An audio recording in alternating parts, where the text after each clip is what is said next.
தமிழ்நாட்டின் வளர்ச்சி திட்டப் பணிகளை நிறைவேற்றக் கோரி பிரதமர் நரேந்திர மோடிக்கு முதலமைச்சர் மு.க.ஸ்டாலின் மனு கொடுத்துள்ளார். செய்தியாளர் ராஜகுமரன் இணைப்பில் இருக்கிறார். ராஜகுமரன், வணக்கம். பிரதமருக்கு முதலமைச்சர் மு.க.ஸ்டாலின் கோரிக்கை வைத்துள்ளார். விவரங்களை சொல்லுங்க. தமிழகத்திற்கு வருகை தந்திருக்கக்கூடிய பிரதமரிடம் தமிழக அமைச்சர்கள் மூலமாக முதலமைச்சருடைய இந்த கோரிக்கை மனு வழங்கப்பட்டிருக்கின்றது. அதன்படி தமிழ்நாட்டில் நிறைவேற்ற வேண்டிய முக்கிய திட்டப்பணிகள் மற்றும் கோரிக்கைகள் என்று குறிப்பிட்டு முதலமைச்சர் பிரதமருக்கு இந்த மனுவினை வழங்கியிருக்கின்றார். அதில் சமக்ர சிக்ஷா திட்டத்தின் கீழ் நிதி விடுவிக்க வேண்டும் என்று வலியுறுத்தப்பட்டிருக்கின்றது. அதன்படி தேசிய கல்விக் கொள்கை 2020 முழுமையாக அமல்படுத்த வேண்டும் என்ற நிபந்தனை அடிப்படையிலே மத்திய அரசு தமிழ்நாடு அரசினுடைய சட்டப்பூர்வ மற்றும் கொள்கை அடிப்படையிலான தேசிய கல்விக் கொள்கை 2020 மீது இருக்கக்கூடிய ஒரு சில அம்சங்களின் காரணமாக, குறிப்பாக அந்த மும்மொழி கொள்கை மற்றும் பள்ளி கட்டமைப்பு மாற்றம் உள்ளிட்டவற்றில் தன்னுடைய மாற்று கருத்துக்களை தெரிவித்திருக்கின்றது என்பதை முதலமைச்சர் குறிப்பிட்டு, தமிழ்நாடு பள்ளி கல்வி அமைப்பில் தற்பொழுது 43,90,000 மாணவர்கள், 2,20,000 ஆசிரியர்கள், 32,000க்கும் மேற்பட்ட உதவி பணியாளர்கள் இருக்கின்றார்கள். அவ்வளவு முக்கியத்துவம் உள்ள திட்டத்திற்கு தேவையான நிதிகளை வழங்காமல் இருப்பது லட்சக்கணக்கான மாணவர்களின் எதிர்காலத்தை பாதித்து வருகின்றது என்று முதலமைச்சர் குறிப்பிட்டிருக்கின்றார். 2024-25 நிதியாண்டிற்காக நிலுவையில் இருக்கக்கூடிய அந்த 2,151 கோடியையும் மத்திய அரசினுடைய பங்கு தொகை அந்த நிதியை உடனடியாக விடுவிக்க வேண்டும்.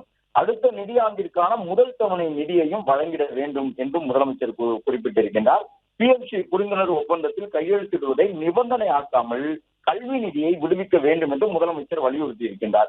அது மட்டுமல்லாமல் சில ரயில்வே திட்டங்களையும் முதலமைச்சர் பிரதமர் வசம் சுட்டிக்காட்டியிருக்கின்றார். அதன்படி 10 ஆண்டுகளுக்கு முன்பு அனுமதிக்கப்பட்டு செயல்படுத்தப்படாமல் உள்ள ரயில் திட்டங்களை சுட்டிக்காட்டியிருக்கின்றார். அதன்படி திண்டிவனம் செஞ்சி திருவண்ணாமலை ரயில் பாதை, ஈரோடு பழனி ரயில் பாதை, அருப்புக்கோட்டை வழியாக மதுரை தூத்துக்குடி ரயில் பாதை, அத்திப்பட்டு புத்தூர் ரயில் பாதை, மாமல்லபுரம் வழியாக சென்னையிலிருந்து கடலூருக்கு ரயில் பாதை உள்ளிட்ட திட்டங்களை செயல்படுத்த நடவடிக்கை எடுக்க வேண்டும் என்று முதலமைச்சர் குறிப்பிட்டுள்ளார்.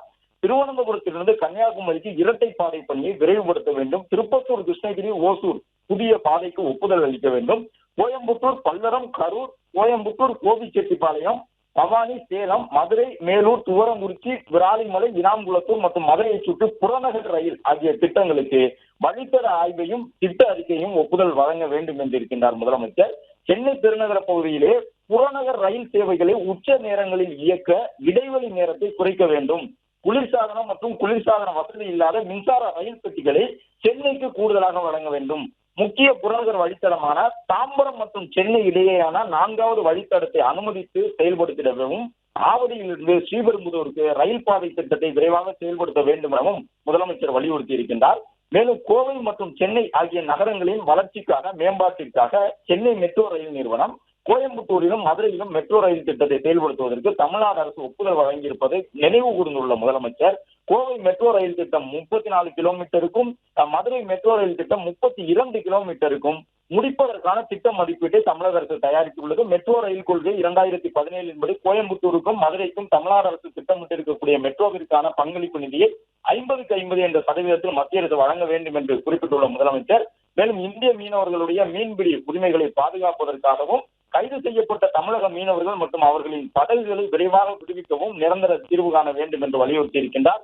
சேலம் உருக்காலையினுடைய மிகை நிலங்களை பாதுகாப்பு தொழில் பூங்காவிற்கு வழங்க வேண்டும் எனவும் முதலமைச்சர் வலியுறுத்தி இந்த கடிதத்தை அமைச்சர்கள் மூலமாக பிரதமர் வசம் ஒப்படைத்துள்ளார்.